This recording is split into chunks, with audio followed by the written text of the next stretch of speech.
కార్యక్రమానికి వచ్చిన అక్కలు, చెల్లెలు, పెద్దమ్మలు, అదేవిధంగా మండలం నుంచి వివిధ గ్రామాల నుంచి వచ్చిన మిగతా నాయకులందరూ, అక్కడి నుంచి మా అధ్యక్షుడు నాకు సీరియస్ అవుతాను నా పేరు చెప్తున్నాడు, మండల కాంగ్రెస్ పార్టీ అధ్యక్షులు అక్కల వెంకటేశ్వర గారు, అదేవిధంగా ఏ కార్యక్రమమైనా మహిళలతో మొదలు పెడదాం ఉద్దేశంతో ఈరోజు ఆ కార్యక్రమాన్ని మీ దగ్గర మొదలుపెట్టడం జరిగింది. దండపల్లి మండలం సొంత మండలం కాబట్టి ఇక్కడి నుంచే మొదలు పెడదాం ఈ కార్యక్రమం తీసుకొని ఈరోజు మొదలుపెట్టడం జరిగింది. దీనికి వచ్చిన పెద్ద మనిషిని గురించి అటు జరగ దాంట్లో మీ అందరి ఆశీర్వాదంతో, మా గూడెం సత్యనారాయణ స్వామి ఆశీర్వాదంతో ఎమ్మెల్యే అయిన తర్వాత మొట్టమొదటి అఫీషియల్ ప్రోగ్రాం, ప్రభుత్వ ప్రోగ్రాంలో పార్టిసిపేషన్ అనేది మీ మండలం నుంచి దండపల్లి హెడ్ క్వార్టర్ నుంచి మొదలుపెట్టడం జరిగింది. దానికి ఇక్కడి నుంచి మొదలుపెట్టడం నిజంగా సంతోషంగా నచ్చారు. ఏదో కన్న ఊరు, కన్న తల్లి, కన్న ఊరు అన్నట్టుగా ఖచ్చితంగా ఇక్కడి నుంచి మొదలుపెట్టడం జరిగింది. ఇప్పుడు ఇంతకుముందు నాగరాజ్ చెప్పింది ఏదైతే మీకు ఎక్కువసేపు కాకుండా 5-6 నిమిషాలు మాట్లాడి చెప్తానమ్మా.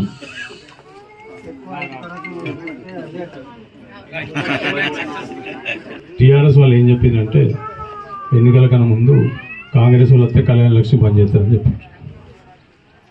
అందుకనే కళ్యాణ లక్ష్మితోనే మొదలు పెడుతున్నాను. ఎందుకంటే ఆడపిల్లల పెళ్ళి కాబట్టి కళ్యాణ లక్ష్మి చాలా కాబట్టి కాంగ్రెస్ వస్తే బంద్ చేయదని అప్పుడు చెప్పినా మళ్ళీ చెప్తాను. ఇలా మేము కాంగ్రెస్ ప్రభుత్వం వచ్చినాకనే ఇస్తుంది. ఇలా యాక్చువల్గా నా జ్వరం ఉంటే 2 రోజులు సిక్ ఉండాలి అంటే హాస్పిటల్ అడ్మిట్ అంటే రెస్ట్ తీసుకోమని చెప్పినా కూడా దాదాపు 4 రోజుల నుంచి ఆ చెక్కులు పెండింగ్ ఉన్నాయి. చాలామంది ఇబ్బంది పడుతున్న ఉద్దేశంతో దీనికోసం ఈ కార్యక్రమం కోసం ప్రత్యేకంగా రావడం జరిగింది. వచ్చి అది కూడా ఇక్కడి నుంచే మొదలు పెడుతున్నాం. ఇవాళ నాగరాణి చెప్పింది మొదలే ఇవైతే వరకు అయితే పెండింగ్ ఉన్నాయి ఎలక్షన్ టైంలో వచ్చిన చెక్కులు ఇవన్నీ. సంక్రాంతి తర్వాత ఏదైతే మేము కాంగ్రెస్ పార్టీ అనౌన్స్ చేసిందో దాని ప్రకారం ఈ ₹1,00,000 చెక్తో పాటు తులం బంగారం కూడా ఆ సంక్రాంతి తర్వాత ఏవైతే వస్తాయో వచ్చే కార్యక్రమానికి అన్నింటికి ఇస్తాం. ఇక మొట్టమొదటి ఇంకొక విషయం చెప్తాను పరంగా, మీరు ఎవరికన్నా ఇప్పుడు ఏమేం చేసినా తెలియదు ఇప్పటిదాం, కానీ ఇప్పుడు చెక్కులు తీసుకున్నాక మేము మాకు 10,000 మాకు 20,000 ఇవ్వాలని అడిగినా ఇచ్చిననుకోండి, ఎవరికైనా రూపాయి ఇస్తే మాత్రం మళ్ళీ మీకు ప్రభుత్వ పరంగా ఏ స్కీమ్ రాకుండా నేను చూస్తాను. తీసుకున్నడం తప్పు, ఇచ్చడం తప్పు. మీరు ఇవ్వకుండా ఎవరైనా మిమ్మల్ని బెదిరిస్తే నాకు చెప్పండి, ఒక్క రూపాయి కూడా ఎవరికి ఇవ్వద్దు. ప్రభుత్వం పైసలు మీ పైసలు మీకు ఇస్తాను, మా జేబులకి వెళ్ళి ఇస్తాను. మీ పైసలు మీకు ఇచ్చినప్పుడు మీ పైసలు మీకే చెందాలి. ఎవడైనా 4 నీళ్ళు బ్రోకర్ ఎవడైనా రూపాయి అడిగితే మాత్రం చెప్పుతో కొట్టు, లేదు సందేహం. ఎప్పుడైనా కానీ మీ దగ్గర రూపాయి తీసుకునే అధికారం ఎవరికి లేదు, మీరు ఎవరికి రూపాయి ఇవ్వద్దు.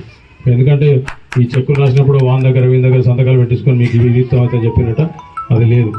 ఇంకో విషయం చెప్తాను, గుర్తుపెట్టుకోండి.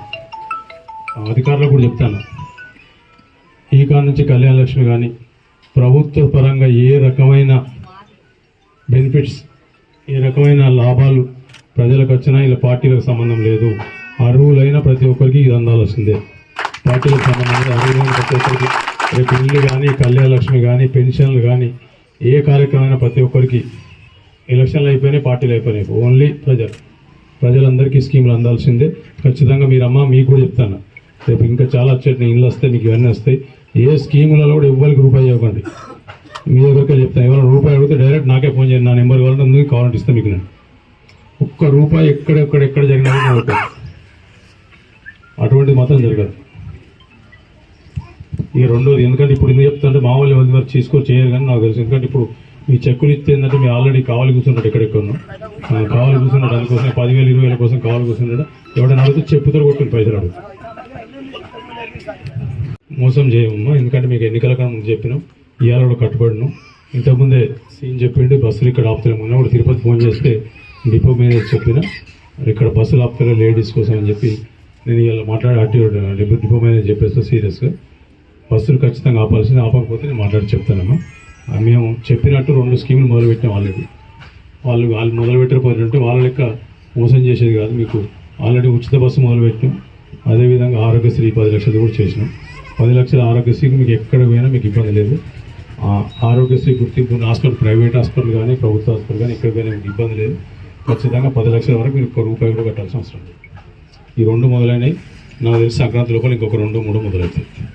గృహ పథకం కూడా సంక్రాంతికి స్టార్ట్ అవుతుంది, గృహలక్ష్మి కూడా. ఈ లోపల అమ్మ మీరు డిప్టీ అమ్మరం కొంచెం మొత్తం ఈ లోపల బెనిఫిషరీస్ లిస్ట్ తీయండి, ఎలిజిబిలిటీ లిస్ట్ మొత్తం టీఆర్ఎస్ వాళ్ళు వాళ్ళే కొంచెం వాస్తవంగా తీసి ఇప్పుడు ఎవరైనా మంచిది, మాకు టీఆర్ఎస్ కాంగ్రెస్ లేదు, అందరు మా వాళ్ళే. ఒకసారి లిస్ట్ తయారు చేయండి. మిగతా లిస్టు కూడా ఎందుకంటే పెన్షన్స్ ఉన్నది మాట్లాడి 6వ తారీఖు నుంచి ఏదైతే అంతకుముందు 2 కిలోలు 4 కిలోలు 5 కిలోలు జోకుడు బంద్ చేసినా లేదా రైతులు చెప్పాలి, ఉన్నారా రైతులు? తెలియదా మీకు? ఎన్నికలు చెప్తున్నారు మా వాళ్ళంతా కాంగ్రెస్ బంద్ చేసినా లేదా? మరి 10 ఏళ్ళ నుంచి గడ్డి వీకి ఏం చేసిండు? 10 ఏళ్ళ నుంచి గెలిపించిన ఎమ్మెల్యే ఏం చేసిండు? వచ్చేసిన తర్వాత చెప్తే కానీ ఇంకొకటి, ఇది రాష్ట్రంలో మొట్టమొదటి మన నియోజకవర్గం జరిగింది. ఇప్పటి వరకు మన నియోజకవర్గం, జిల్లా కూడా కాలే, ఎప్పుడు జిల్లాలో కాలే. అక్కడ మన గుడిపల్లి మొత్తం 4 కిలోలు ఎత్తుంటాడు చెన్నూరు మన కాన్స్టిట్యూన్సీ. కానీ సరే మన దగ్గర అయింది, చెప్పిన రైస్ మిల్ నుంచి కూడా చెప్పిన. నిన్న కూడా మాగలపేట శంకరయ్య ఫోన్ చేసిండు, మన అల్లిపూర్ రైస్ మిల్ కాడికి పోయినట్టు ఆడేదో బీ కేటగిరీ తీసుకున్నాడు, ఫోన్ చేశాను. నువ్వు ఆడు ఉన్నా చెప్పి ఫోన్ చేసి చెప్తే మళ్ళీ 15 నిమిషాల్లో కూడా కాల్ చేసుకున్నాడు, ఏ కేటగిరీ ఇచ్చాడు. ఆయన ఫోన్ చేసి ఇంటర్వ్యూ లేపినా మళ్ళీ రైస్ మిల్తో మళ్ళీ చెప్పిన జోకి అయిపోయింది. మా దగ్గర పైసలు తీసుకొని లెక్కలేదు కాబట్టి మా వాళ్ళు తీసుకొని నేను తీసుకున్నాను కాబట్టి పనులు స్పష్టంగా అయితే పక్కా అవుతాయి, మీకు ఏ రకమైన సందేహం అవసరం లేదు. రైతులకు ఇంకోటి చెప్తాను, ఇప్పుడైనా అర్థమైందా రైతు బంధు ఏంటో? రైతు బంధు ఇచ్చిన జోకు అర్థమైందా? రైతు బంధు కూడా వస్తున్నాయి, వాళ్ళు నాకు కొంత ఖర్చు ఉంటే వస్తున్నాయి. మీకు ఇప్పుడు పాతది కాబట్టి ఇప్పుడు 5,000 లెక్కన ఇస్తున్నారు, ఏం భయపడడం అవసరం లేదు.